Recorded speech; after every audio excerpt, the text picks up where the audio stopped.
Yep, we're good. It's on. That's all right.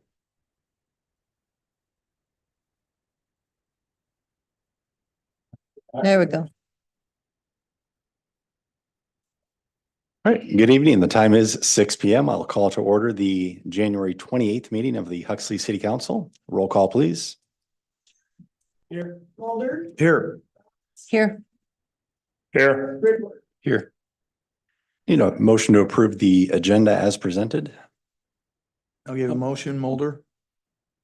Second. Any discussion? Hearing none. All those in favor, please respond with aye. Aye. All those opposed, same sign. Motion carries. Now is the time in the agenda for public comment. Anybody from the public wishing to speak tonight is certainly welcome to. Just ask that you come to the podium and limit your comments to 5 minutes. Anybody from the public wishing to speak? Please, ma'am.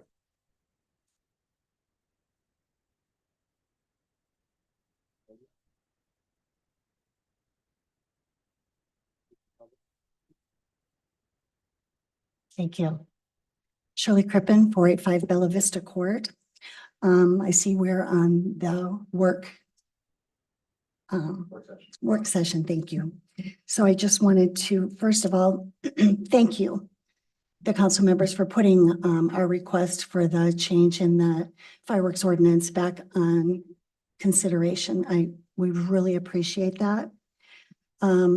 We've been asking for your help for 6 months now, and it's been a long process.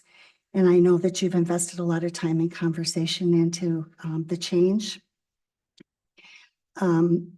We heard from those that prefer to keep the ordinance the same at 7 days, and those were, that night that they were here, were 3 people connected to the fireworks business and another resident. And after that, the vote, you guys had previously voted in favor of going with 3 days instead of 7.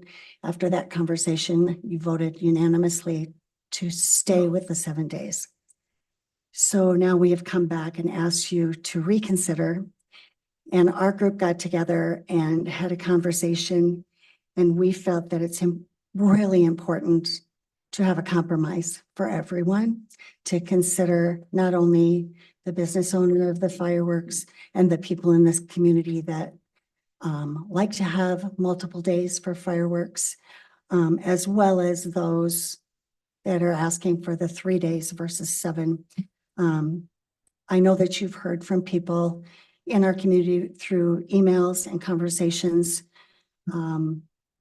veterans that are having a really hard time with the 7 days with the fireworks, pet owners, and people that have neurodivergent family members that are struggling with 7 days. Council members collected some data about neighboring communities, and you found that we are on the high end of the number of days per week compared to the other communities. So we really truly believe that the compromise that we are asking is that we have fireworks 3 days a week on July 4th, and then to support what the other side came in and requested was fireworks on a weekend. Their biggest concern was having fireworks on a weekend, so they could have family and friend gatherings, and we get that. So we're requesting July 4th and the Friday and Saturday closest to the 4th of July. We'll let you make that decision, whether it's the weekend before or the weekend after the 4th. We have no preference to that. We feel that's a fair compromise for everyone. And we believe that that decision, going with those 3 days, would also show your community that you're supporting the veterans, the neurodivergent, and the pet owners, as well as the business community. Again, I appreciate your time, your consideration, and thank you. Thank you for your comments this evening. Anybody else from the public wishing to speak this evening? Seeing no one rise, we will move on. Agenda item number 4, This is in response to a nice email we'd received from Mary Greeley Medical Center. And at this time, we'd like to recognize the police department and present a letter of commendation and recognition for Officer Hugh Schreffler and Officer Dylan Chase.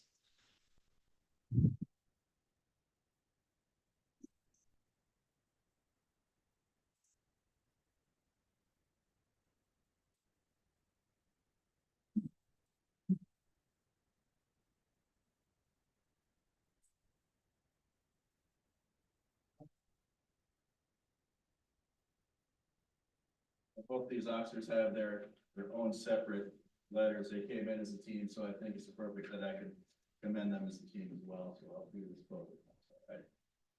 Okay, the Huxley Police Department would like to recognize Officers Hugh Schreffler and Dylan Chase for their quick response and patient care related to a medical emergency that took place on December 23rd, 2024, 11:19 p.m. in Huxley. Officers Schreffler and Chase responded to a call for an unresponsive adult on West First Street. Both officers recognized that the patient was in immediate need for life-saving measures. CPR and an automatic external defibrillator were utilized, which aided in saving the Huxley resident's life. Upon the arrival of Huxley first responders and Huxley ambulance, Officers Schreffler and Chase remained on scene, assisting with the moving of the patient to an ambulance. Officers Schreffler and Chase's quick response, recognition of the severity of the medical emergency, and immediate CPR had a direct result in saving the Huxley citizen's life. Therefore, a life-saving pin is awarded to both Officers Schreffler and Chase, along with the City of Huxley's appreciation and commendation. Thank you.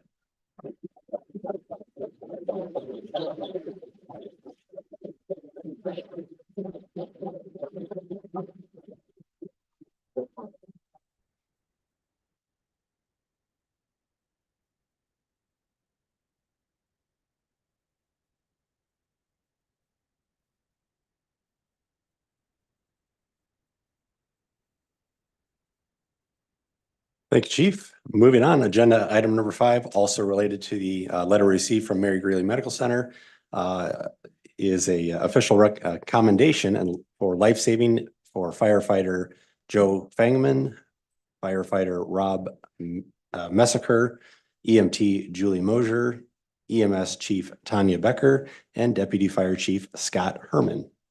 Chief.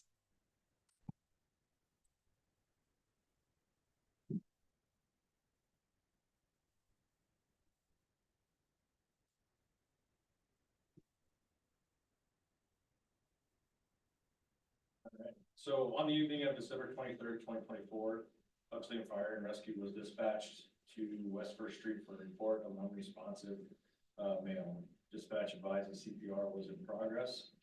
Ambulance 731 and first responder truck 1006 responded with 5 Huxley Fire members. Upon arrival, the team found Huxley police officers administering CPR. Taking quick action, CPR was transferred from the officers to the Huxley Fire team, at which time additional life-saving measures were also taken. I truly believe that without the quick response and great teamwork by both the police department and Huxley Fire, the outcome of this critical situation would have not have had the positive results that it did. It is with great honor that I can present these 5 members with an official commendation for their life-saving efforts. They will also receive a life-saving pin showing our appreciation for their hard work and dedication to the city, the citizens, and the department that we're also proud of. Again, I'll read one, but they'll all get the same kind of deal. So, official commendation, Huxley Fire and Rescue would like to recognize Deputy Fire Chief Scott Herman, EMS Chief Tanya Becker, EMT Julie Mosier, firefighter Joe Fangman, and firefighter Bob Messaker. For their quick response patient care during a medical emergency that took place December 23rd, 2024 in Huxley.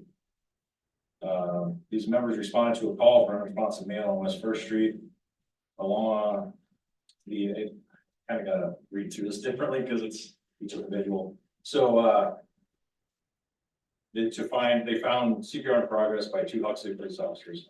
Once on scene, these members of Huxley Fire responded quickly to take over CPR, administer shocks through an AED, and begin IV fluids to continue life-saving measures. The quick response of this team in this situation had a direct result in saving the life of this Huxley citizen. The team continued the life-saving measures until the patient could be loaded and transported to the hospital for further care. As a direct result of this immediate life-saving actions, the life of this person was saved. Your professionalism and actions are recognized and appreciated by the Huxley Fire Department. Therefore, all 5 of you will be awarded a life-saving pin and accommodation, along with a great appreciation for your service of the state of Huxley.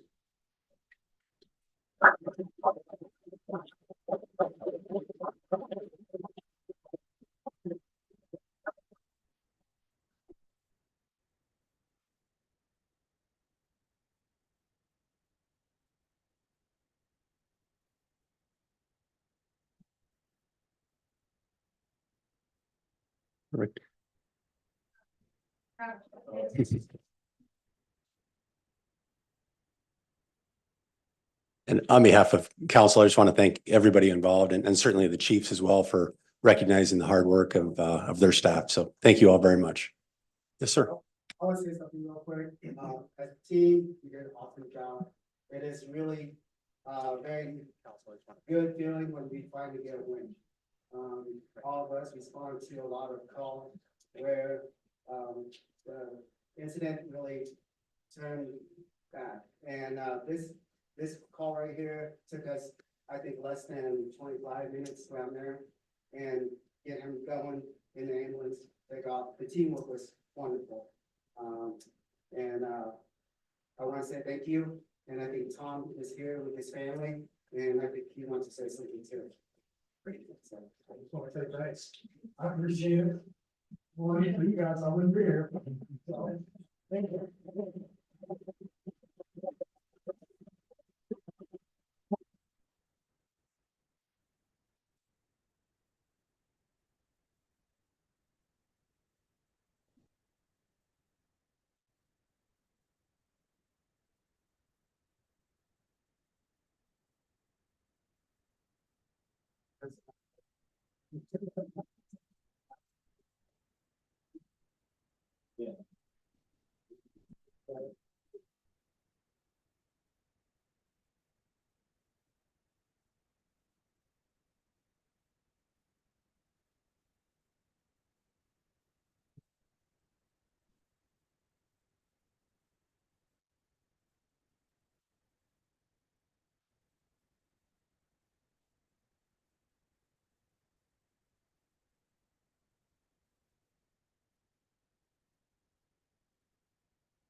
Take care of Christine.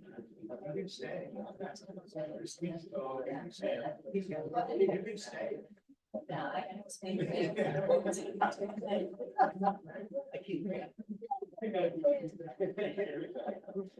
Thank you.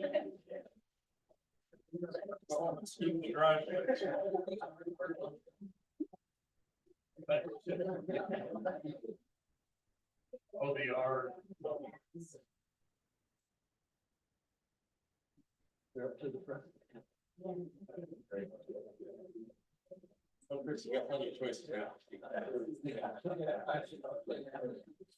You can still sit in the front row.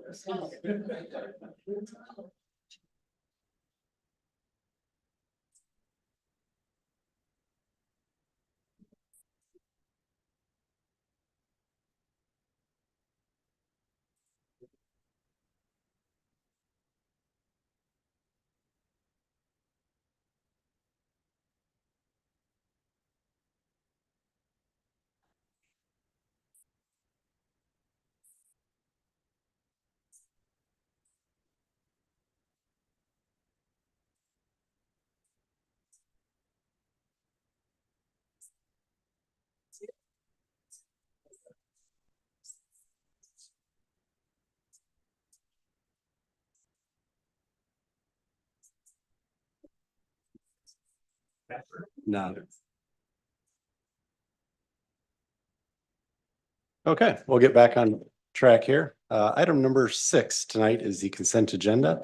Need a motion for the consent agenda. First of all, are there any items anybody wishes to remove for further discussion? If we could remove H for individual discussion, I appreciate it. Okay. Anybody else wishing to remove any items for discussion?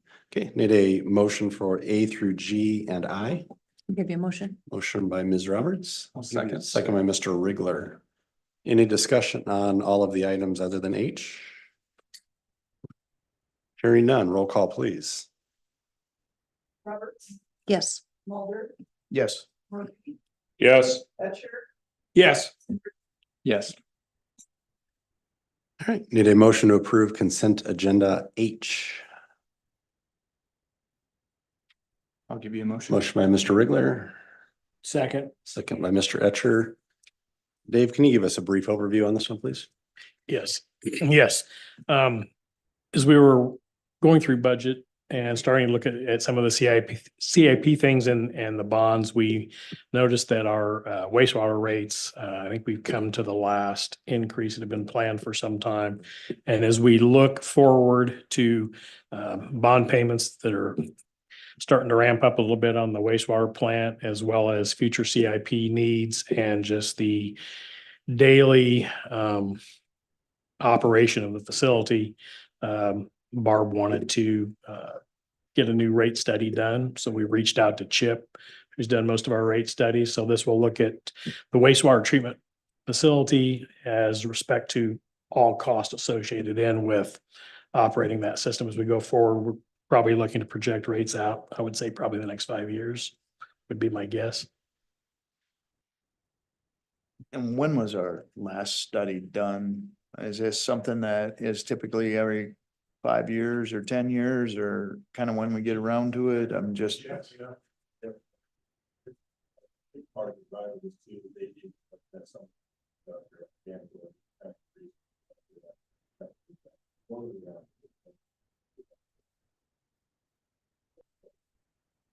Probably part of this is probably have to say, I just, you know, probably something that. That's part of this too, see where I'm at, so I think maybe we're on the station right now, so we go with that, some, maybe really get work with, see if we can find out this level and stuff.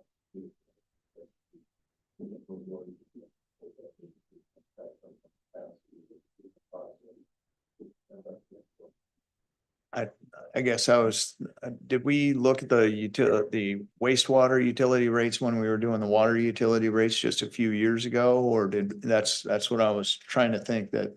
That was before my time, so I can't answer that. I'm sorry.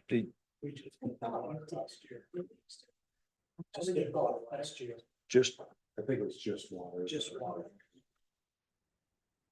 So this would just be. wastewater. This would just be for wastewater. We've got, I think the rates for water are projected for the next. Remember the number of years, Jeff? I remember when we did those water rate studies and we were the external faucets or, meters and all that stuff, but we looked at water rates for the new water plant out there and what it would take to cover that. We haven't built anything new in wastewater, but we're just trying to look at the costs associated with that. Okay. Yep, I think AJ, like Jeff said, he's starting to see that the loadings are starting to come up and, he's had a little bit of conversation with me saying, we're probably gonna be looking at probably another clarifier or something to help take on some of those loadings. I think he's looking at the growth with what's going to happen out of 120 with a lot of the housings that the loadings for the plant are going to get to that point that we're going to need some additional capacity to be able to treat the waste. Are we gonna turn right around then and need a water study? Should that be something we do both at once or no? Cost wise, I didn't know if it would make more sense. That's a good question. That's kind of where I was going. I hadn't seen this before, so not that I'm not supportive of having the rate set right, but if we're gonna hire somebody to look at something, do we need to look at all the impacts to there? I think that the important information there would be what the most recent water study covered, so we're not duplicating. Well, that would have been done, what, 3 years ago? I mean, the plant's been under construction for 3 years, so that study was probably done 3.5 or 4 years ago. And my guess is that was before the Anthem project. And that probably only set rates probably for 5 years as well. Yeah. I mean, if you typically look, they're probably projecting about a 5 year on that. And we've seen a tremendous growth. It might be worth taking a look at that study to see if it's still in line. Or maybe we add water to this also. Right, if it's $8,000 for both, it's 6 for one. I agree. I know what it's been since I've been on, since we raised the water. But Tracy and I were discussing those, might have been like 2 or 3 years ago, but I think we need to do the study for both water and wastewater. Okay, we can just table this one this evening and we can have a proposal back from Chip to basically look at both water and wastewater and Yeah, unless we're all wrong and it was Come just back. that last year. then Yeah, Let I us mean, know. well, my guess is though that study was probably done prior to the construction of the plant starting. Like I said, you got pay request number 38 tonight, so it's been under construction for over 3 years. So you might have another year left on the water study, maybe. I'd say wait 2 weeks to. We'll get a clarification and we'll see where we're at. And if we, look like we need to bring both back, maybe we do get a little better price for doing both at the same time. I'd say wait 2 weeks and get it Sure. right versus rush on it. We can do that. So do you need a motion to table? Who made that? I think Corey or Rory might have. Corey and Rory. Yeah. So do you wish to amend your motion to table until the February something meeting? 2 weeks from now. February 11th meeting? Yeah, I will amend my motion. Okay. Table it. Mr. Etcher, do you support? Yes. Okay. Do we still need a roll call for that then? Okay, roll call, please. Murphy, Yes. Mulder, Yes. Roberts, Yes, Rigler, Yes. and Yes. Thank you very much. Item 7A this evening is resolution 25003 regarding the Huxley City Council approving termination of record of lot ties in the Iron Bridge subdivision. Need a motion on this? give you a motion. Motion by Roberts, Second. second by Mr. Mulder. Dave, want to get started? Late last year, Mark DeYoung reached out to the city. He owns lot 16 in Iron Bridge along with outlot V and X. Chris and his wife own lot 17 and they've got, I don't know what your outlot number is, but when this was done back in 17, the lots were tied together and I didn't really understand why. So I reached out to Mayor Kuhn and he had kind of brought me up to speed that they had kind of tied those together. It had to do with, I think those homes are on septic and the lots were tied together that at some point, if sanitary sewer became available, then they would have to hook up to the sanitary system. That's why they kind of tied those lots back. So when Mark looked to sell this lot to Chris, he had to have it untied, and we felt that if it was being untied from one, it should be tied back to the other. Chris and his wife, they have signed the agreement that you've got in your packet that ties it back to lot 17. So your approval tonight will allow him to sell that property to Chris and his wife.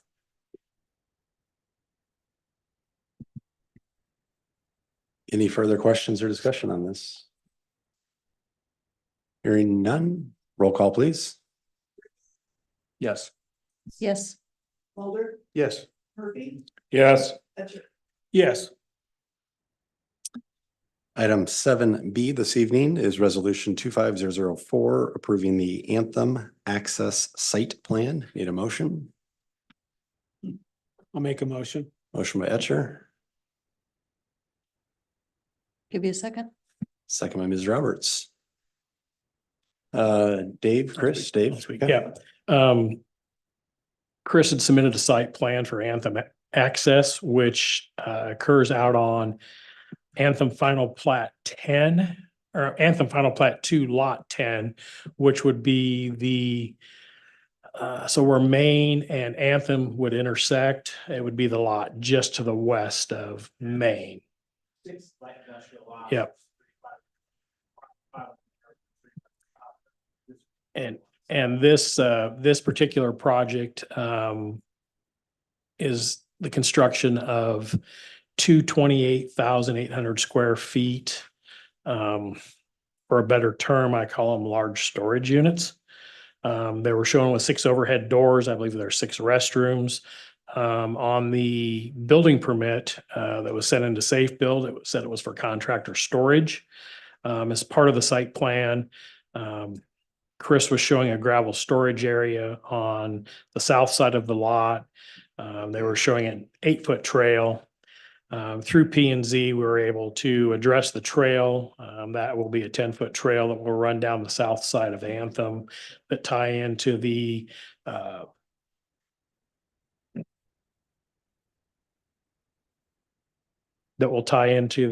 city's master plan. It was kind of showing on the comp plan that would be a 10-foot trail. There was quite a bit of discussion.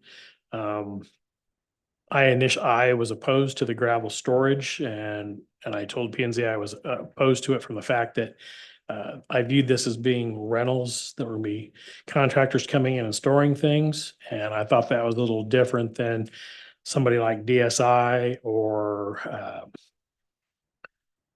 who am I missing, Jeff? Hale Trailer and Ditch Witch, which have their facilities. They have their stuff. Chris indicated to planning and zoning that on this first building that he would be the one using that building. It would not be being rented out. It would be all of his stuff. Planning and zoning said that they could probably go along with the gravel on the first building, but when it came back to the second building, they wanted to be able to have a discussion on that, at which time they may want to see it paved or something else done. So are we talking the 8-foot and the 10-foot and then the gravel, non-gravel, right? Well, Chris agreed to the 10-foot. I think, and that was P and Z's recommendation was the 10. So really what we're down to is the gravel. That was the issue that needed to be discussed by planning and zoning and by council. If I recall right from being on P and Z, that the aspect of gravel is that it should be paved if it's going to be used for other use than personal storage. Is that the way that we wrote that? I mean, we talked about this long and hard, and the idea is if it's just cold storage where, let's say Hale Trailer's gonna store their personal trailers out there in the lot, and there's not customers or anybody else out there, just employees of Hale Trailer, that is one aspect of it. But if you start having it rental or something where the public's involved, then at that point it needs to be paved. That's ultimately what we are right now. So the first building is the 4 owners that would be, it's just for us, not for the 4 owners. But there's gonna be 4 separate owners. We all own it together. Okay, and is that one company or do you have multiple companies within? Each of our 4 companies are in that. So we're not renting it out to the public. We're just building a big building and sharing it because it's just cheaper to build one big building to share. Takes 2 though, like what Dave was saying, yeah, we would be looking to rent those phase out. So that's why I thought it was a fair compromise to say when we do phase 2 and we're renting to the general public, then that would make sense that, yeah, we look at paving. Well, Right now, that gravel in the back is really just, it's just there to park trailers on. It's not like a high use area, it's just hard to find a spot for trailers. I'd agree with that. Do we have a legal document wrote up for the exception? That's what PZ was planning, that would be part of the amendment or the resolution passed that when it came time to phase 2, I either be required to pave it or it needs to stop. Well, because I know for anybody else that we do an exception, we do a legal document that is brought to council and approved at this process to say if we're going to do an exception, it's in writing. Because as we all know, none of us remember what happened in the past when it comes to it, and it's a he said, she said. Obviously, a good discussion. Their biggest concern was what happens if the land south of there gets developed and it's multi-family housing, and then we have a gravel parking spot. But that maybe that wouldn't look very good or something. Well, who knows what that land's gonna be. I mean, if I bought it, which I hope to be able to buy it someday, it would be another phase, like basically just be a mirror image of the South 80s. So that'd be another phase like industrial, so probably wouldn't be a big deal. But that was felt too open-ended, like there's not a trigger there. So tie it to the second building to have a built-in trigger to make something happen. I can get my head around that. So that second building will probably be a couple years from now. I can't say for certain, but that's kind of the current plan. Well, from my standpoint, I would like to see the legal agreement before we approve it. I don't want to be approving something contingent on a legal agreement that I don't know that's there or when it's there. I understand that legal agreements in resolution that you guys passed. No, because every other time we've had a technical legal agreement right here that we've been able to see.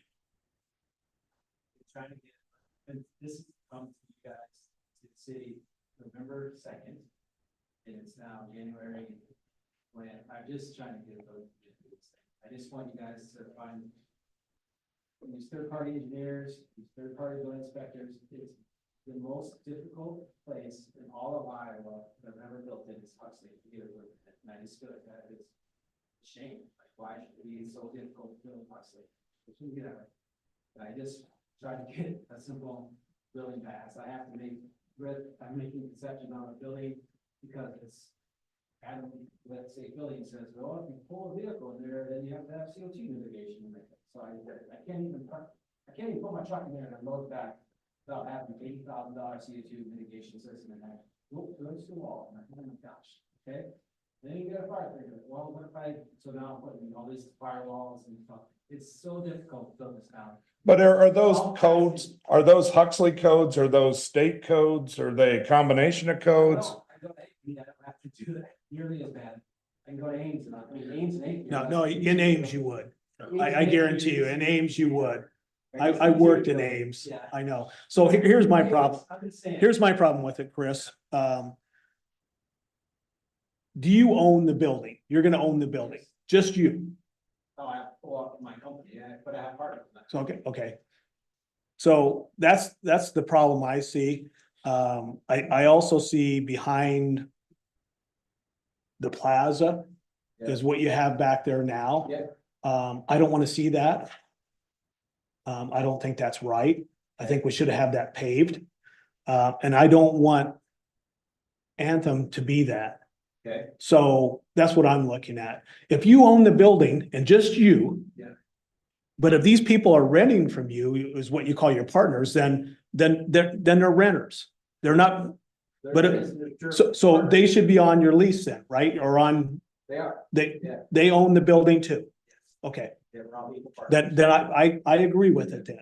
Yeah, keep the partners. Okay, I agree with it then. They're 1% shares. Okay.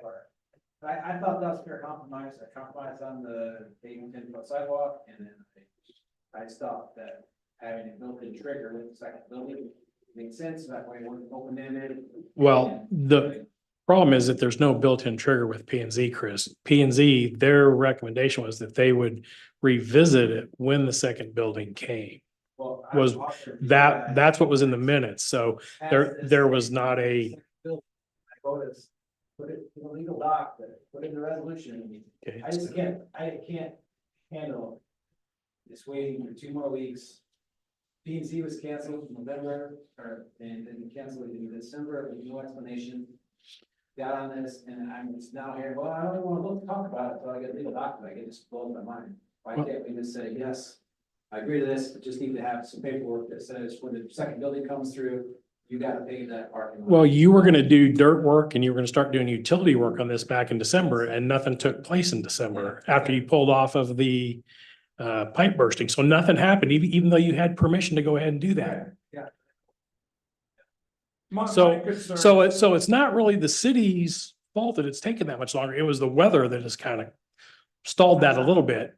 I mean, you're trying to put the blame on the city and it's not the city. And then within an email that was shared with the city, I'm not either, but you've, Been a process, I don't wanna hold up another 2 weeks because of, or I'm not gonna approve it until I see a document.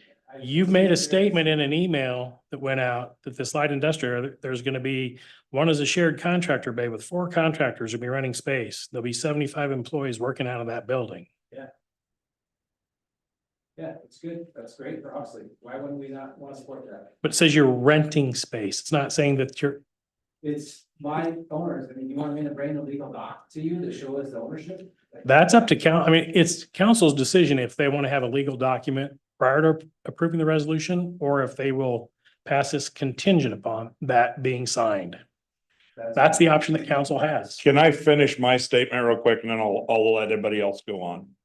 My issue is we were all together for quite a long time over the cost of Main Street, of whether the city agreed to pay or didn't agree, and we had this long lengthy discussion over this. And it went back to looking for emails and looking under rocks and looking everywhere to find information. I think we would be silly to go down that path again. I think that before we make an agreement, it ought to be in writing and signed. And therefore, everybody knows what the agreement is going into it. And therefore, it's not, well, this is what the agreement was, or this was what the agreement is. No, this is a legal document. This is our agreement. And then both sides are protected. It's to protect both of us, not just one side. I agree. I'm not saying nothing about.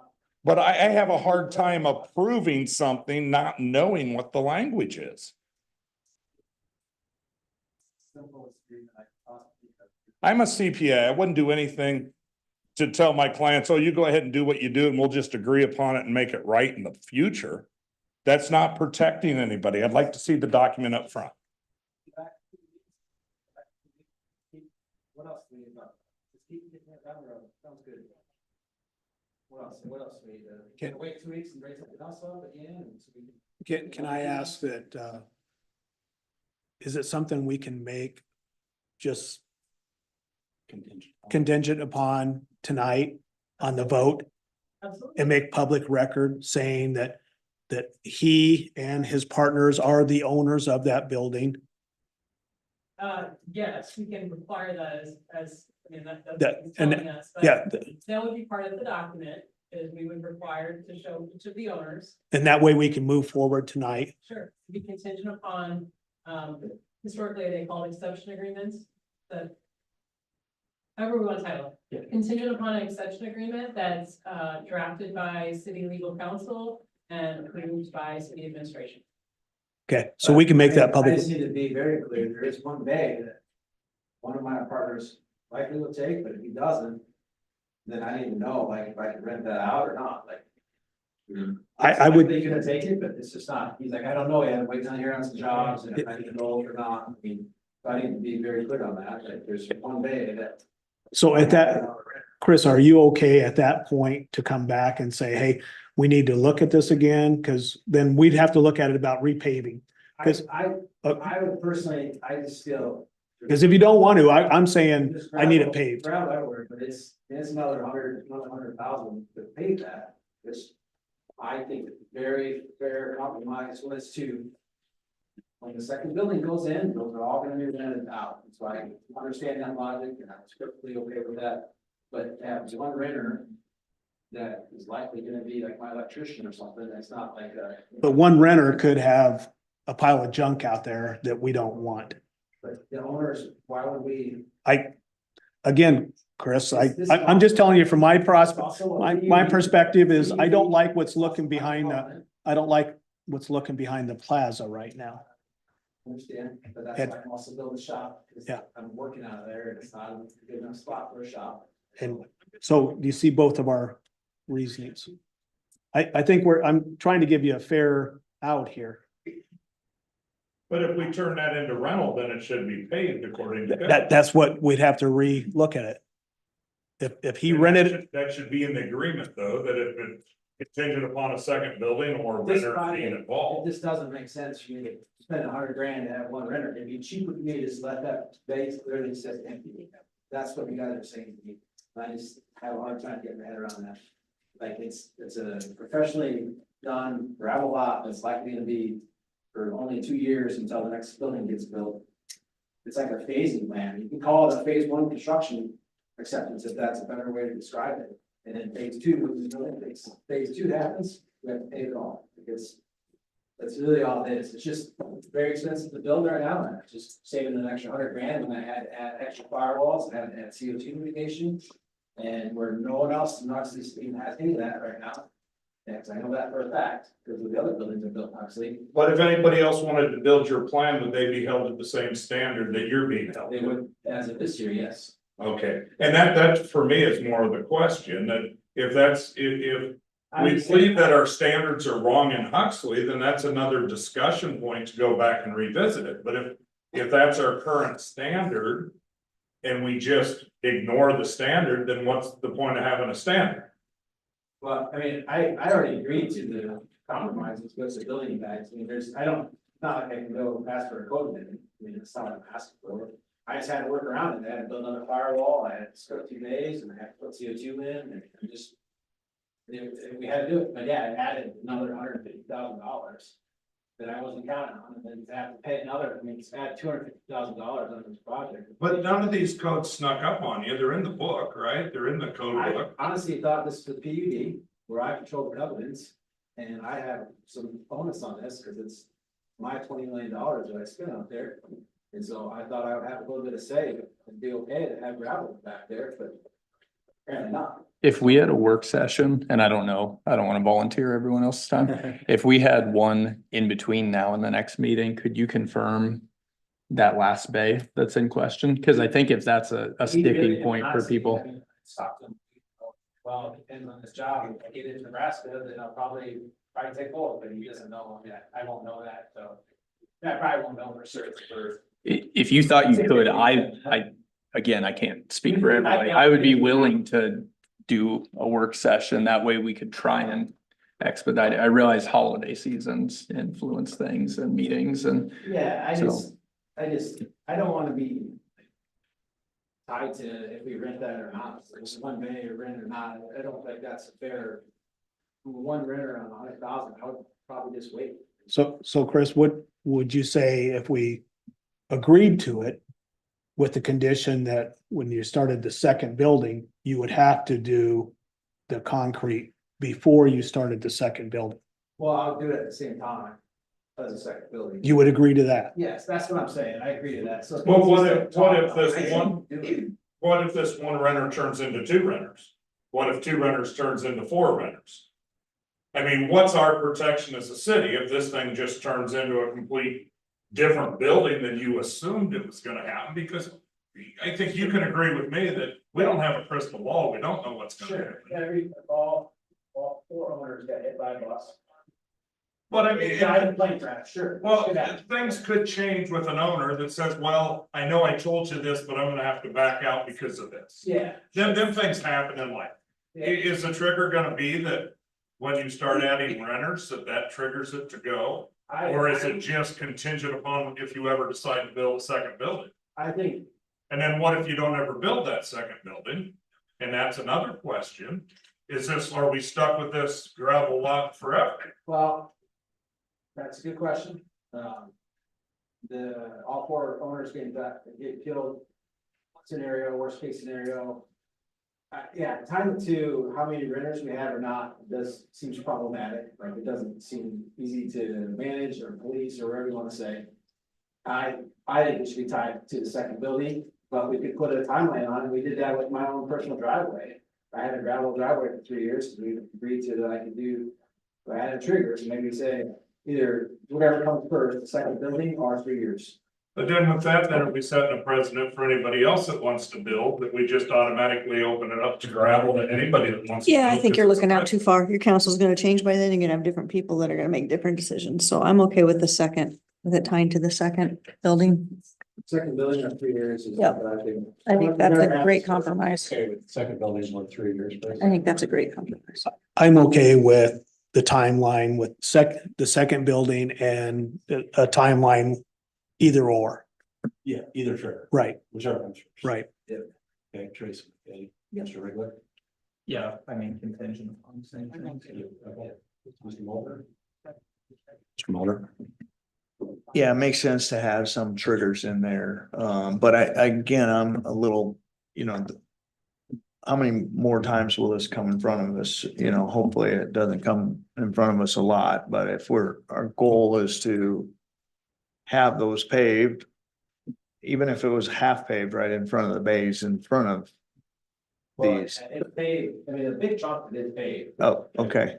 There's the. But it's the stuff in the back. I It's couldn't, just. I didn't look. It's like the last 50 feet of the south behind the buildings. The buildings run north and south. Yeah. Parking would be all paved. The parking is all paved. Okay. Parking's all paved, it's actually just 3 others going into the best. Gotcha. Okay. I saw the, Trying to move snow. I don't want to get it out either. But it's, and literally parking trailers on it, you'll say it's $100,000. Chris did indicate at P and Z that he's not gonna have the concrete up for the second building. He'll leave that just a little bit short. So when he goes to do his footings and stuff. Absolutely. But the majority of the lot, he said, would be put in. makes sense. And there was some issues with there was some stuff with the storm sewer, which I think they got worked out because Forrest had some concern about the rock getting into the storm sewer. So. Okay. I understood that, that's fair, so we build a buffer around it and work around it, so. And honestly too, there's a lot of fill that's going in that where that gravel is, and I prefer not to build $400,000 pad over top of 3-foot fill. So do we just need to do a motion with changing it to a provision of a 3-year?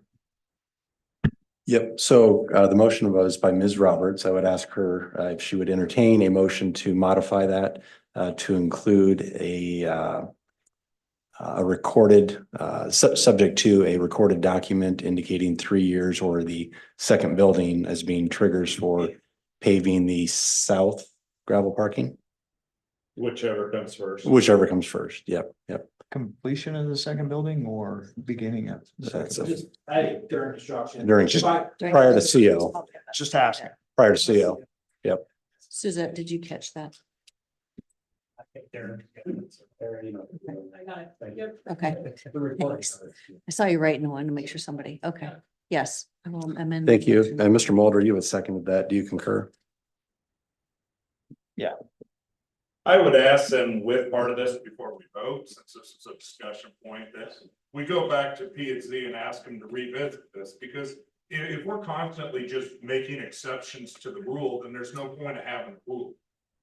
And I say that we either fix the rule to something we want, or we adhere to the rule. I think either adhere to the rule or get rid of the rule, because having a rule that, gee, we got a rule, but if you don't want to spend your money, you don't have to follow the rule. That's not a rule. Yeah, I have a hard time with a hard and fast rule, I do. I know you want equitable, right, over everything, but I've been here, how long? A long time. You guys are like, we're tired of you. I've been here a long time.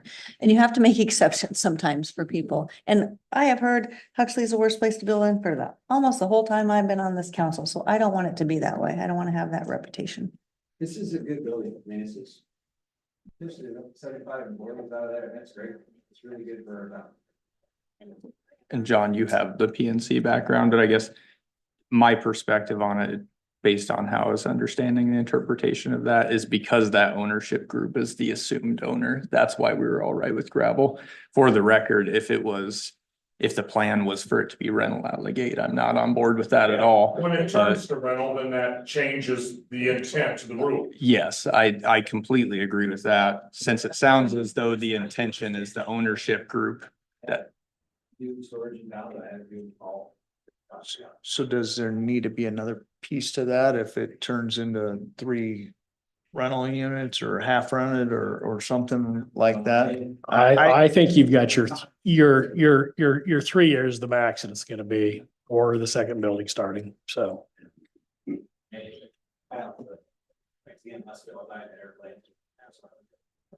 Or the economy changes, or this happens, or that happens. I mean, what we're seeing today is not what you first came and talked to us about. So I would say that things change over time, and I expect that. That's part of life. Okay, I've got a motion and a second, a modified motion and a second. Hearing no further discussion, ask for a roll call, please. Sorry, Dave. Oh, I'm sorry. Could you read the full motion since we threw out so many things, just to make sure I know What's that? exactly I'm what's not on the table?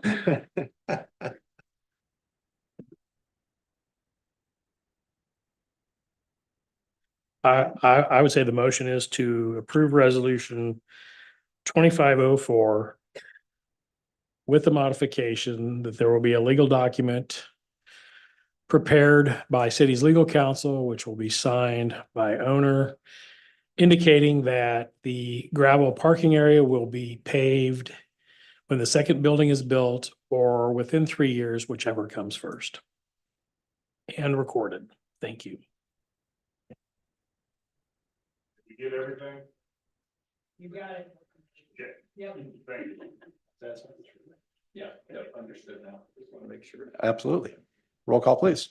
Etcher, Yes. Murphy, Yes. Mulder, Yes. Roberts, Yes. and Rickler. Yes. Are you staying for the rest of the week?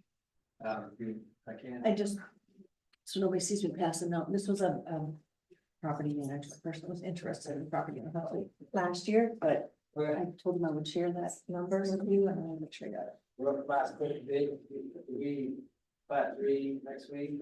All we're waiting on are the legal documents that were referenced in Forrest letter. Forrest was good with the amount that your engineer put together for the irrevocable letter of credit, and we couldn't bring the Main Street project forward until the final plat was approved. So if Ryan will get those to Aaron, we can get them reviewed as part of that, and we can have everything in the 11th if we have time to review it. There was a easement that had to be vacated as well as part of that, as I recall. Sounds good. Yeah, well, another building next time, hopefully, if we get all that done, and then, the apartments will be on next P and Z, so it'll be there with a couple weeks beyond that, the apartments. We'll be receiving a lot there soon. All right, thanks, Chris. All right, thanks. All right, moving on, item 7C this evening is resolution 25005, setting the date for the public hearing on the urban renewal plan amendment. Need a motion on this? I'll make a motion. A motion by Etcher, Go ahead. Second. second by Ms. Roberts. Any questions or discussion on this? I would just note, this plan amendment, you received a copy of the plan amendment in your packet. We're proposing a public hearing on February 25th. And the urban renewal area is being amended to allow for the construction of a new public works facility out near the water treatment plant. You've got an item coming up on the work session. A couple of council members met with staff to talk about the architect and engineer that we're looking for. Chip will be present at our meetings in February to answer any questions regarding financing options and what we're looking to do prior to you hopefully having your public hearing. Okay, and that public hearing is scheduled for February 25th at 6 p.m. And we will be holding the required meeting with the county and the school district on the 11th of February, which is 2 weeks prior to that hearing. Thank you. Any other questions and or discussion on this item? Hearing none, I've got a motion to second. Roll call, please. Roberts, Yes. Rickler, Yes. Etcher, Yes. Yes. Mulder, Yes. Thank you very much. Moving along to department reports. Mr. Peterson. First one of the year?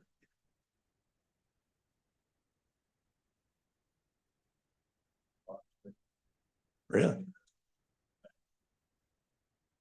We're putting phone games back there.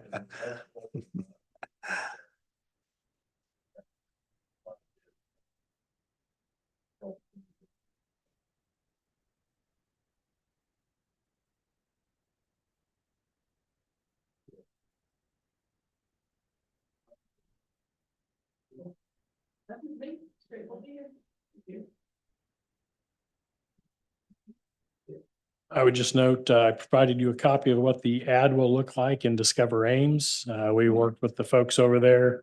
That'll be the full page ad that you, as part of our membership, which we got kind of the reduced rate on the ad, that will be in their Discover Ames magazine that will go to every incoming freshman, all of the hotels in Ames, all of the visitor center across the state. As you recall, we asked to put that ad in as we had some issues with traffic getting in and out of town last year. We had a number of businesses that suffered. This is a way to promote our businesses. We've got the QR code and we'll keep that up to date as new businesses come in. But the folks that we've shared it with on the business side have been very pleased with what they're seeing. So hopefully you'll like it as well. The other thing I would remind you that I am having a procedure done tomorrow and I will hope to be back in the office next Monday. If for any reason you need to call me, I don't know how well I'd speak tomorrow, but Thursday or Friday, I'll take a phone call if you want to call my personal. Yeah, let's call it. Maybe. I don't know if this is a question for Brenda or Mike. Is it possible to get a stack of those magazines and put them in the local businesses? That would be great. Thank you. Yeah, move along to council here. My only thing tonight is Mr. Mulder went with and I think Rory went. I just wanted to make sure that somebody talked about it. I'd like to know how the meeting with the county went today. Anything else? Nope. All righty, sir. Thank you.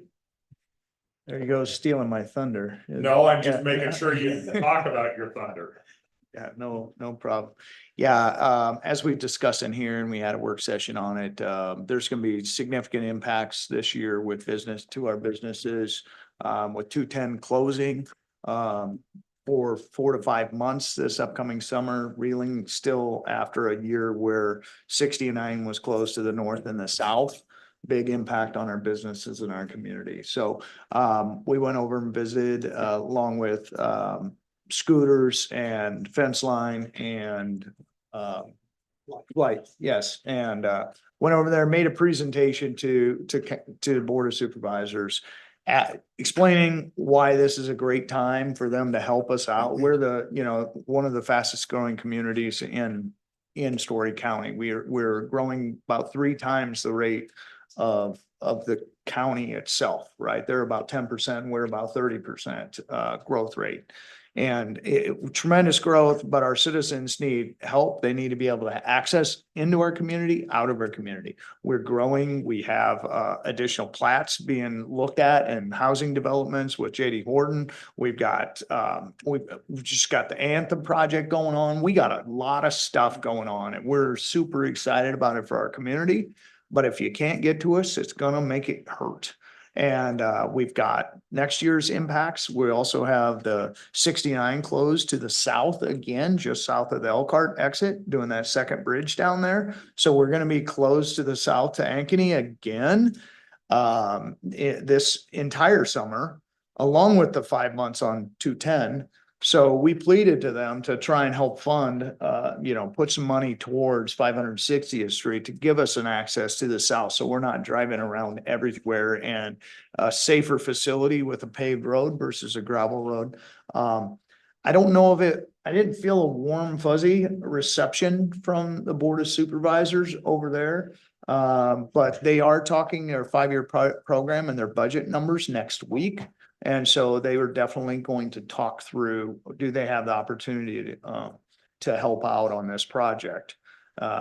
It was great to have some business folks there also.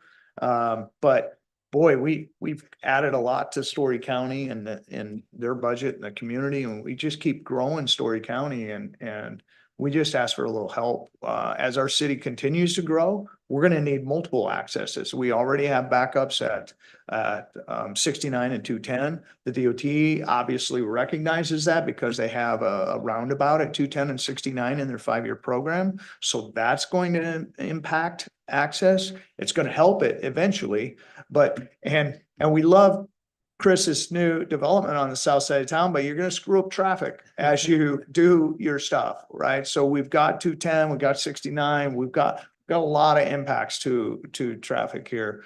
One thing that we thought about, and darn it, I wish I would have thought about it when I was up on stage today or whatever, but we talked about the city of Huxley maybe offering a portion to pay a portion of that. One of the things we may want to go back to is ask for a transfer of jurisdiction for that roadway. Maybe the county can give that legal right to that roadway up, anticipation of future annexation, or maybe in conjunction with future annexation of that area out here to grow our community. If they can, with transfer of jurisdiction, a lot of times the ones I've been involved with, come with some funds. So maybe the funds and the transfer of jurisdiction can help us get that paved. So couple different ways to try and approach them. But I think ultimately our community just needs some more access points to the south as we continue to grow and grow and grow. So, Rory, you were there, anything else you want to add? No, I think you got it. To me, it was kind of a stale reply. I don't think we're gonna have any, the funding, they didn't seem to think it was there. Otherwise, they would have to take it from just general funds, Local tax, yeah. local tax, which they were unwilling to look at. We talked about the safety issue because that's what they were saying, like the engineering of the right of ways and so forth would cost more than what we were figuring.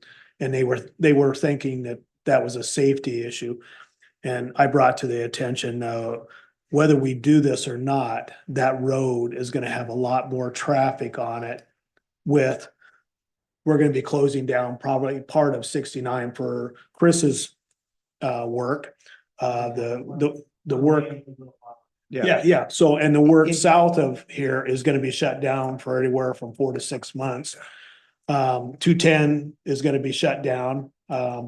So whether they like it or not, we're gonna have a lot more traffic on that road, and it would be a lot safer if we had a paved road instead of a gravel road for that mile. But I agree with you. I think the only way we can go with this is possibly we take control of it and possibly, We steer the ship instead of yes. relying Could on. we them. ask to put that back on a work session agenda, Mayor, so we can get back around to that? I think that's probably, I don't want to speak for anybody else, but for me, that's of utmost important to ensure we do something here that we can.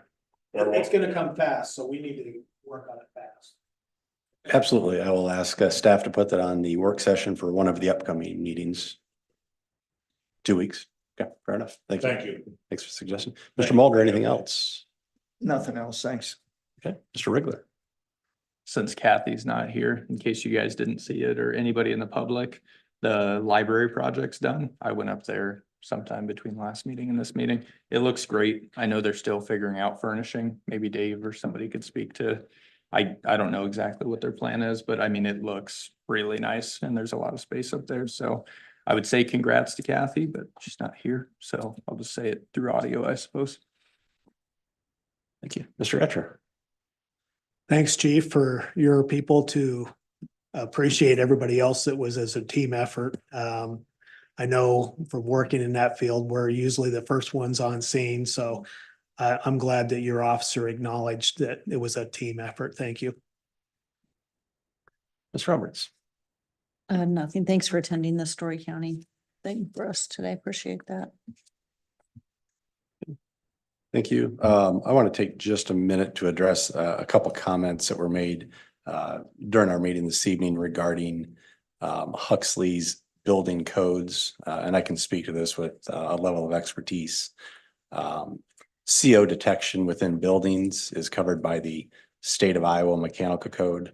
Huxley is no more stringent than anybody else in the state because the state of Iowa dictates what that code is. Huxley's triggers for fire sprinklers are based on the 2015 building codes. So we're 9 years behind, and codes have only gotten more stringent. In fact, our fire sprinkler triggers and how we calculate fire areas are significantly less than Des Moines, West Des Moines, any of the metro communities. So on those 2 points, I can tell you with certainty, Huxley is by no means more stringent than anybody else. So with that, that will conclude our regular business for this evening. We do have a work session scheduled for this evening. Does anybody need a minute before we move into that? Okay, we will move right into that.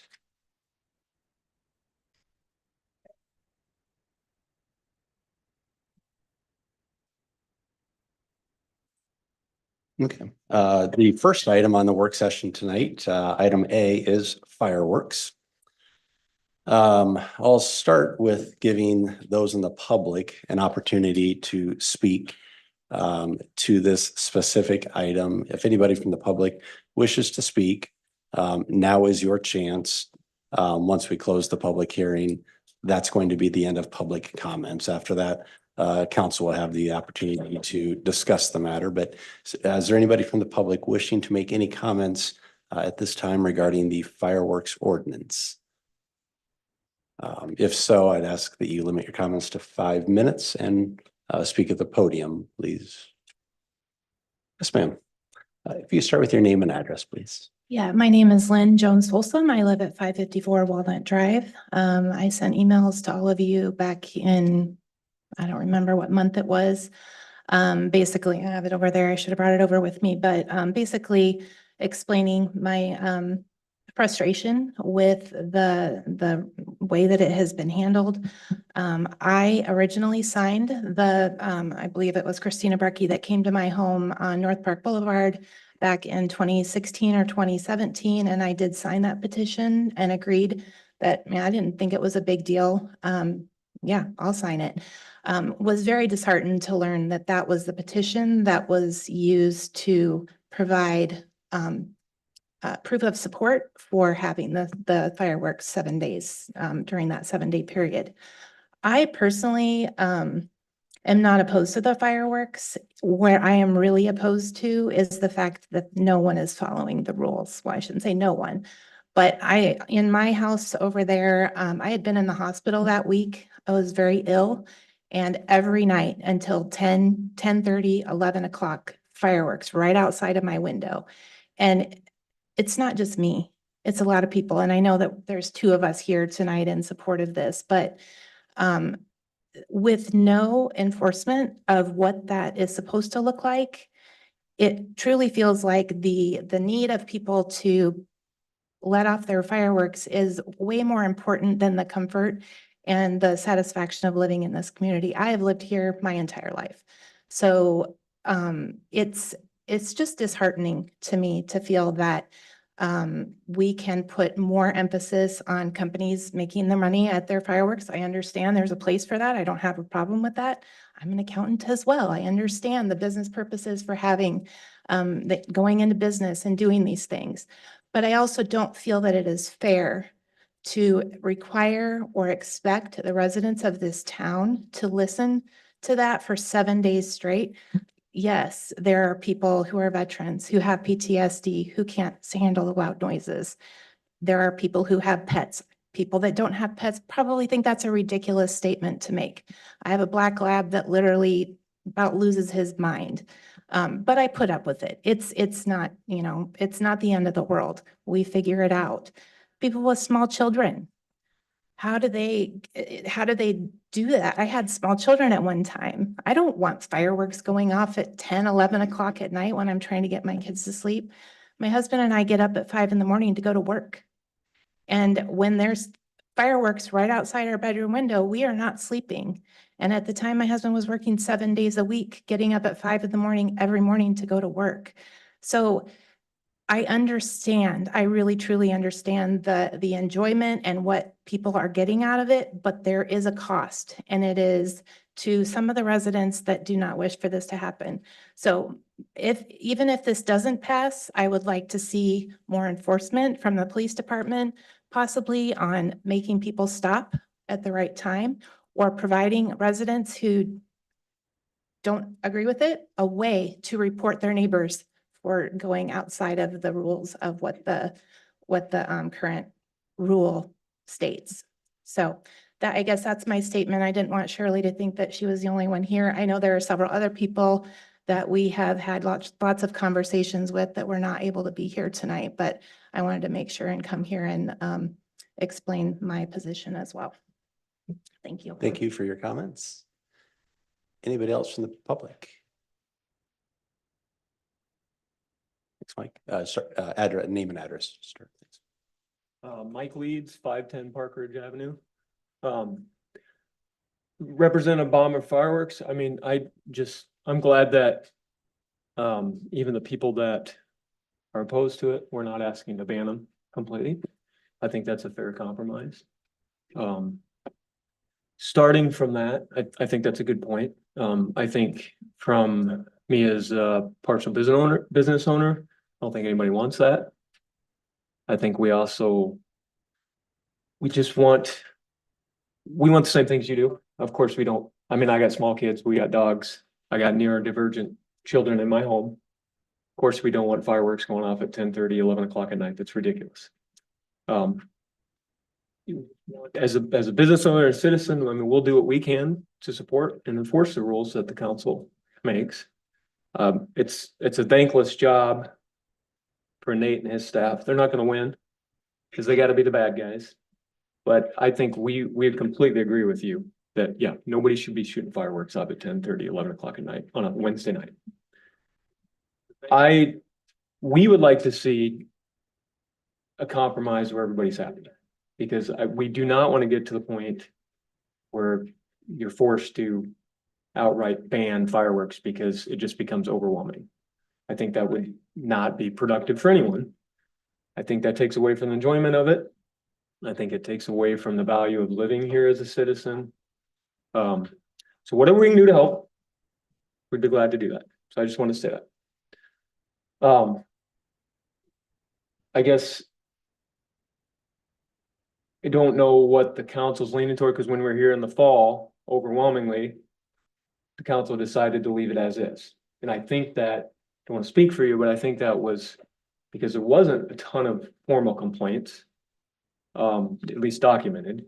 I mean, and nobody likes to come forward and complain. And I think that's what you're alluding to. There's people that are being frustrated by this, but they don't have the time or the energy to come here and say that. And we recognize that. So I don't know, whatever we can do as Bomber Fireworks and also the citizen to help keep it under control. I mean, if comes down to educate at the stand, kindly ask people, follow the rules, because if you don't, they're going to be completely banned. So that's all I have to say. Thank you for your comments this evening. Name and address, please. Phil Brecky, 203 Campus Avenue. So we were kind of the originals of the Bomber Fireworks. So we've kind of been from the get-go, how this all kind of became. In 2017, the state passed the state law that said that we could sell fireworks in the state of Iowa. And there, actually, the state has it for a month of fireworks is legal, basically a month, maybe 3 weeks. So when we first came back in 2018, I think it was, before we were able to get our ducks in a row and come to council, that's what we were asking for. We were asking just to follow what the state law was. And through that process, we come to the agreement of, well, let's narrow it down to a week.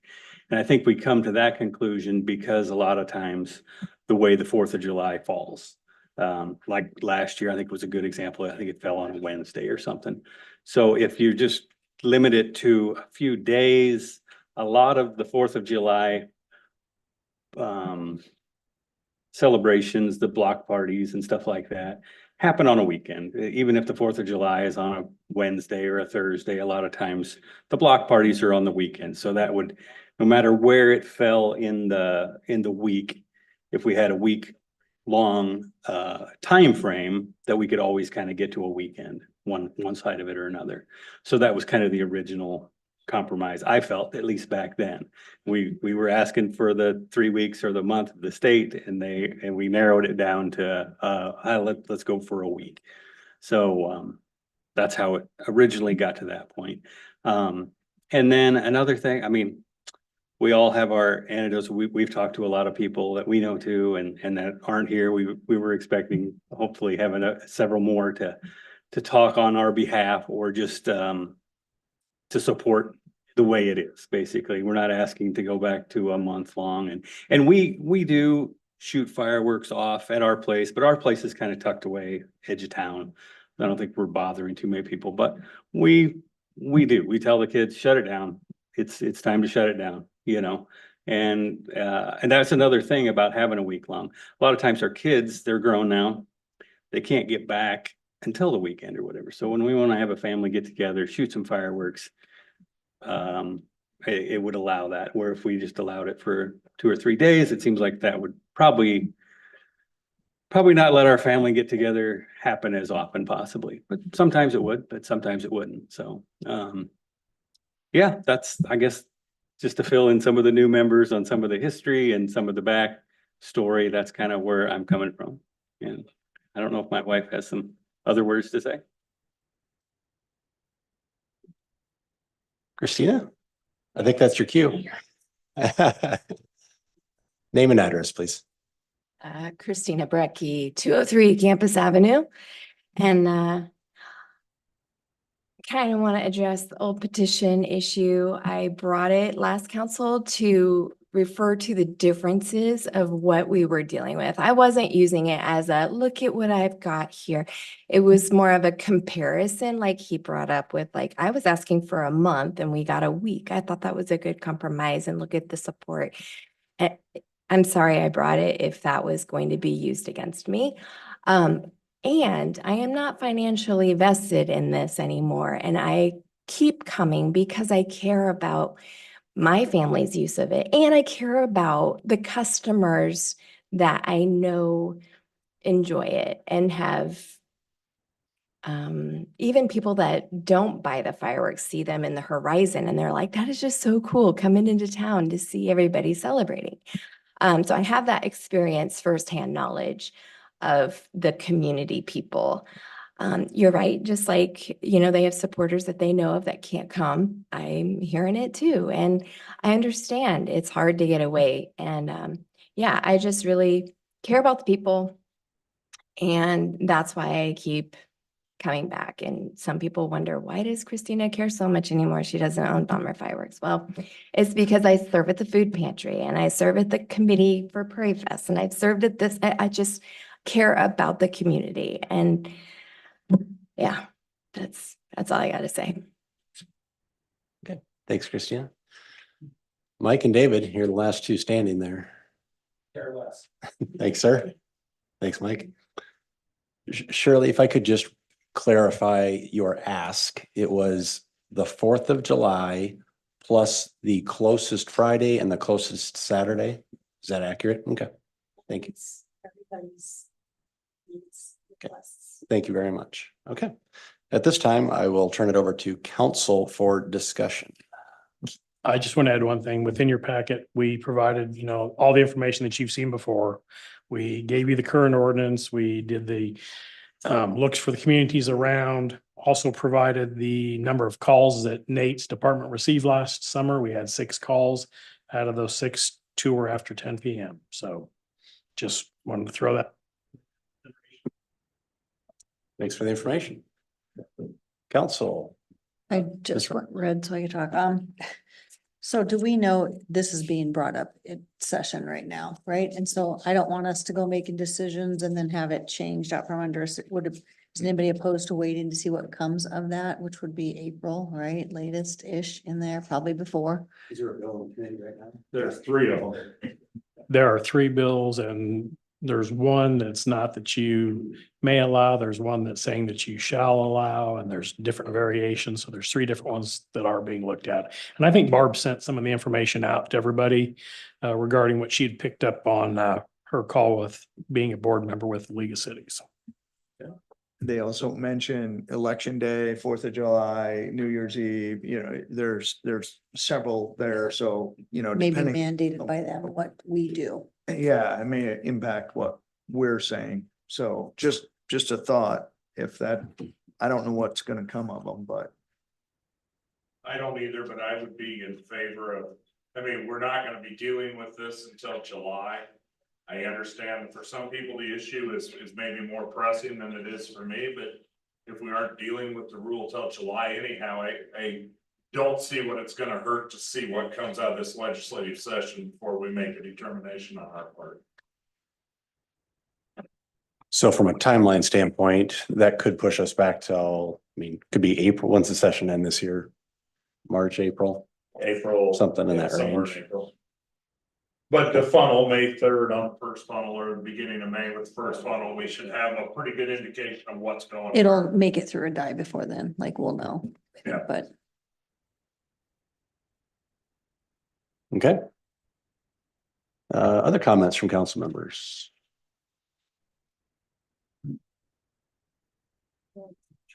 Yeah, I was in favor of the compromise the prior time. The one meeting I missed was when it flipped. So I know I said my piece on the record before, but Tracy highlighted what I was gonna bring up, which was knowing that the state might make a decision for us.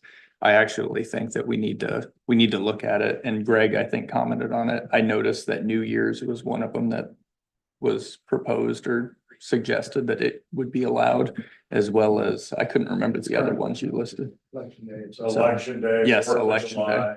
So Yeah.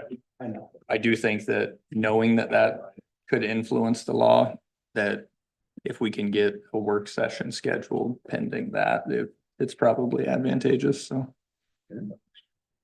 Prior to 4th of July.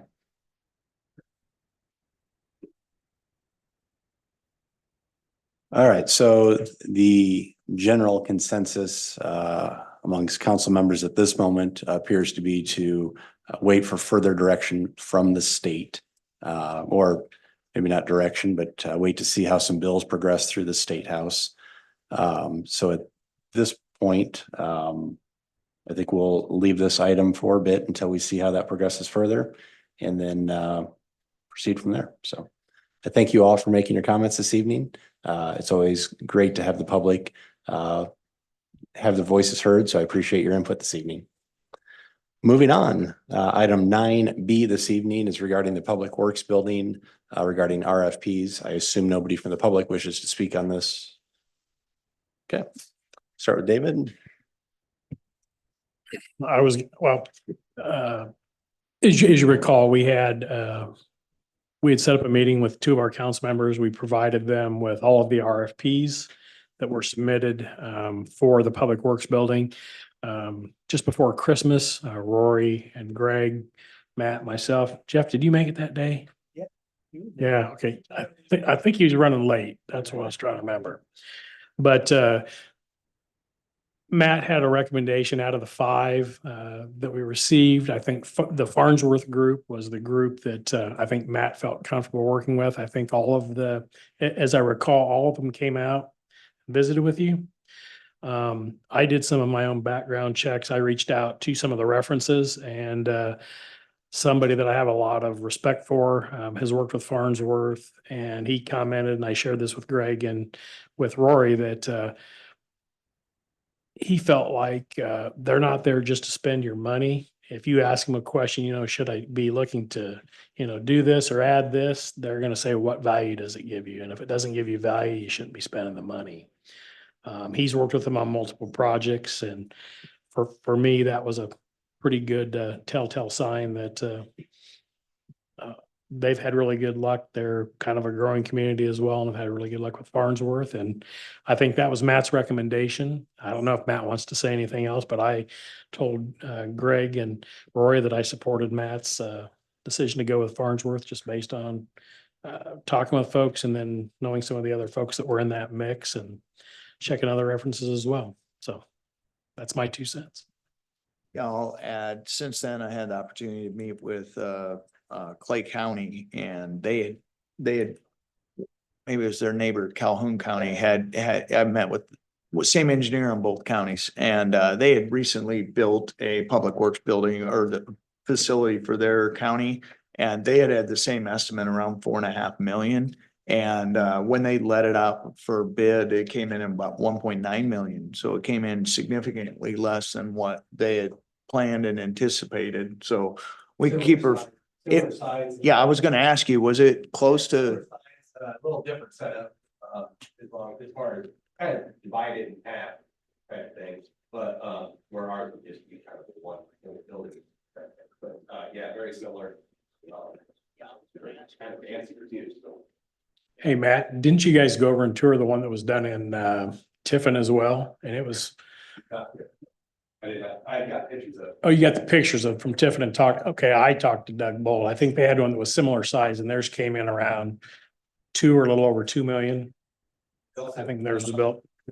Did a webinar, that came out of New York State, with a bunch of public works and counties and stuff. And they talked about things differently, that they would do different in their, facilities and what they kind of got talked into from their engineering standpoint and that kind of thing, trying to sell them on something. And I really feel like the Farnsworth wasn't pushing things like that, where there was a couple others that didn't really care to hear what we had to say. They were just gonna, this is what you need, this is how you need it. So I was, no reason to go with that. Yeah, so hopefully we have a good building design and I think we have a need for it in the community for all our buildings and facilities, so, you know, our equipment are a huge expense too, and being able to keep them inside and treat them and wash bays and everything they need, we need to have a facility to be able to do that in. So I supported and I gave feedback. The county sent us those plans. So you looked at their bid. So looks, ours are very similar. Yeah, thank you. Further comments? Mr. No other Roberts? comments, just appreciate the folks that worked on that. So, thanks. Can I just say that I appreciate the people that worked on it, and I also appreciate when somebody gives you good constructive comments versus, and listens to your needs versus just shoves you what they want you to do, so. Okay. If nobody is I'm sorry. opposed to that, I'll have Matt reach out to Farnsworth and we'll look to have some sort of an agreement come forward and have legal take a look at it and present it at a future meeting. Yeah, yep. So certainly that's the next logical step. Before we get there, I want to make sure council is comfortable with our CIP and what this project does to our potential CIP, or what projects maybe get delayed or what purchases get delayed as a result of this. I don't know what your comfort level is. Mr. Mayor, Yes, please. Mr. Gale. I don't mean to, interrupt. Yeah, but this has been CIP for 8 years now. You know, every time we've talked about it. So I think that if there's anything that's getting pushed out, that's been this. And I really would like to keep this ball rolling forward and let's jump on it. I mean, we're working on unhealthy environments the way we are. Kind of it's getting backseat, you know, it's frustrating, and to spend time and company's time and then to go, well, we're just not gonna move forward. I mean, it was kind of under my assumption that we were ready to do that. So that's just all I ask is that we keep this ball going and put it aside. So are we funding this to retired debt? I mean, retiring debt, you're gonna. Yeah, I mean, with this. part of this process is that we have got the 2017 bond issue. We paid next year's, which was the last year, got paid off here in December. So come June, that debt will be retired. There's some other debt's been coming off the book. We are looking at this twofold. We'll look at this doing it as a GO, which would be at a little less interest, or we could look to do full TIF. If it's GO, it could all be TIF paying for the GO. It could be a combination of a little bit of property tax levy and TIF to pay for it. And I think, as I mentioned, this project, I see this being no more than a 5-year bond to have it paid back. I don't want to drag it out 10. I don't want to drag it out 15. I certainly don't want to drag it out 20 years to pay for any size of a project. And that's part of what, having Chip come. He's kind of running through those numbers. He's probably going to give you that high side of what we're looking at, but I'll have him look that, if we're in that, say 2.5 even, tell us, what that's going to look like. He can provide the projections of where we are with our debt service levy. We this city has historically been at the 810, and it's your debt service levy. It really hasn't changed over the number of years. Last year was 718. Our general levy dropped slightly. We did put a little bit in for tort liability, but we've tried to keep that tax levy, that rate the same. And the last thing I want to do is see a big, spike, seeing that debt levy go down, and then, in a year or two, then it goes way back up. I think people get more frustrated with that ebb and flow of your tax rate going up and down, if you can keep it consistent, I think people, can kind of plan on that, and it just makes a little more sense. But yeah, the goal is to, potentially pay for most of this from tax increment funds. But I'm not going to rule out maybe a little bit of debt service levy as well. I will have Chip at the next meeting, and he may be here for the 25th as well. So. Yes, it would be a bond, but it would be, like I said, 5 years is the max that I want to go to pay for it. Are all council members who get this is your top CIP project? Fire station certainly is mentioned, but fire EMS folks. Parks certainly mentioned. It's like currently in the community, or you have enough information to make that determination. Well, it's a need that we're getting to the point that we really don't have. I mean, at some point, we aren't gonna have a decision to make because we're gonna be forced to make the decision. I mean, you just can't keep letting things crumble. I think we're there. Yeah, So. I'd agree. I think that we need to move forward and start a process of getting this infrastructure back where it needs to be. As far as part of it, it's like, we were there. Yeah, we were there just not too long ago, and it looks like their facilities are pretty decent. I didn't see any big rats running through it.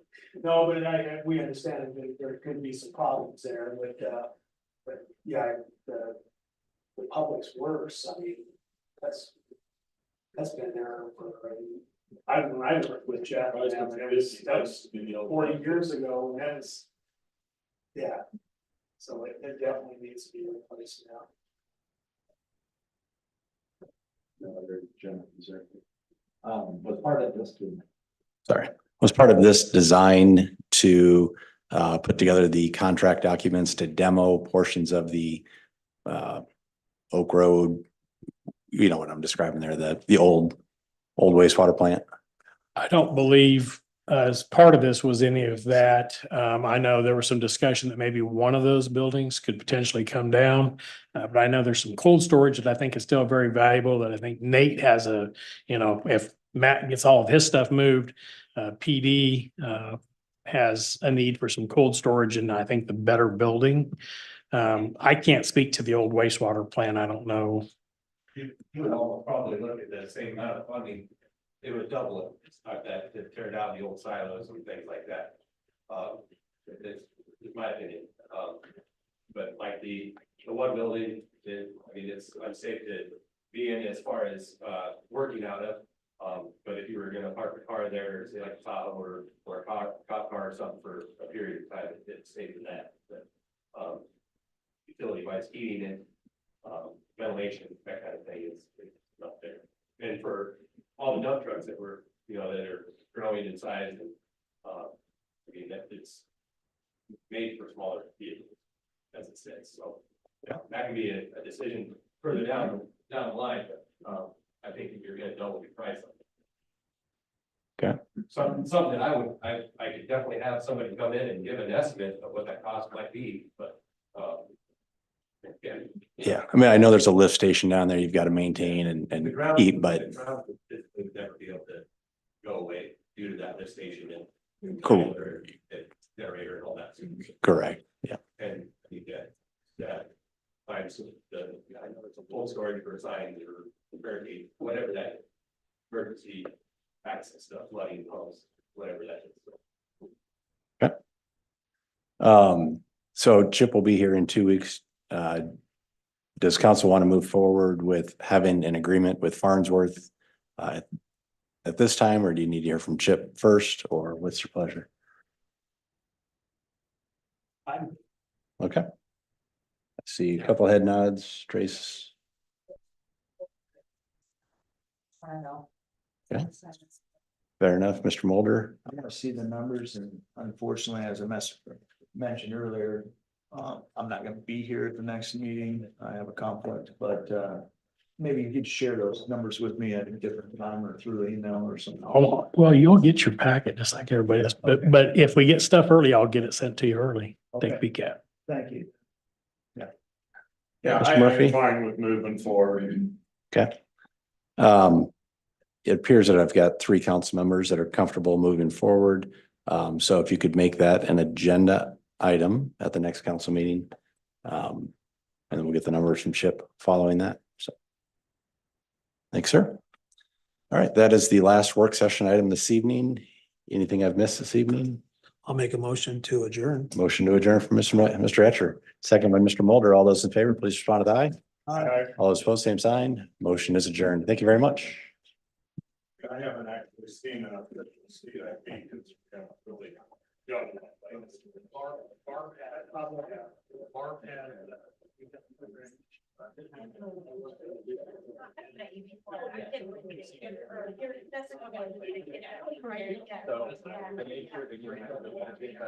I was not sure. So,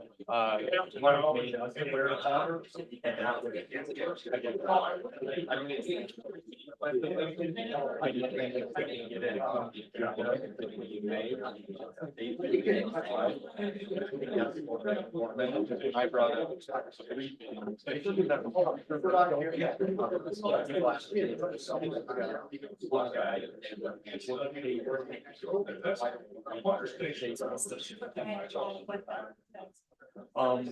They're looking at.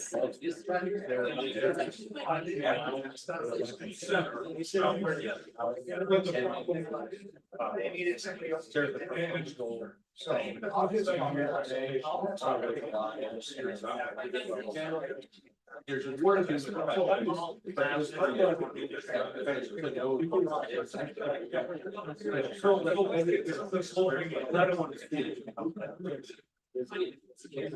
But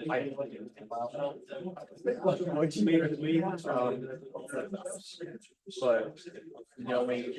So maybe it doesn't say.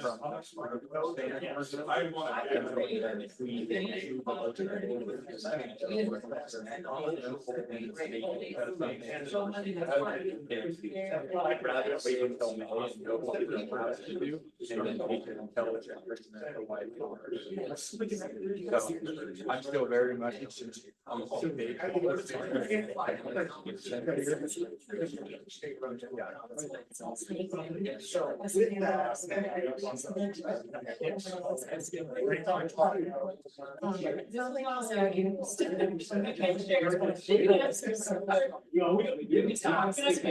When I first got there, and they were talking about it. They do that. Yeah, well, I was.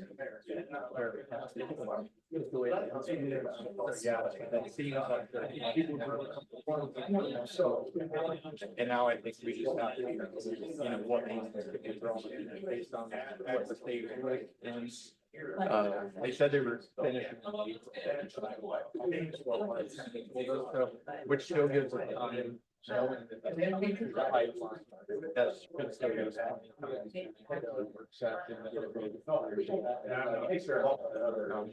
Just wanted to let you know why there is a. Yep. Thanks, Dave. Thank you. I know our certainly.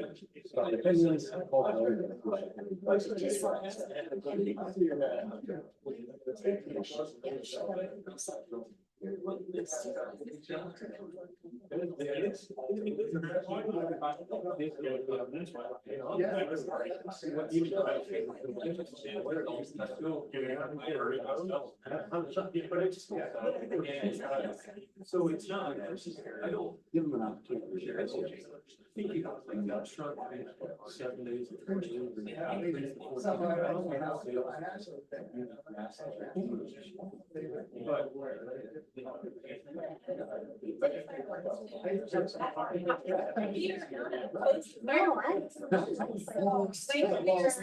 But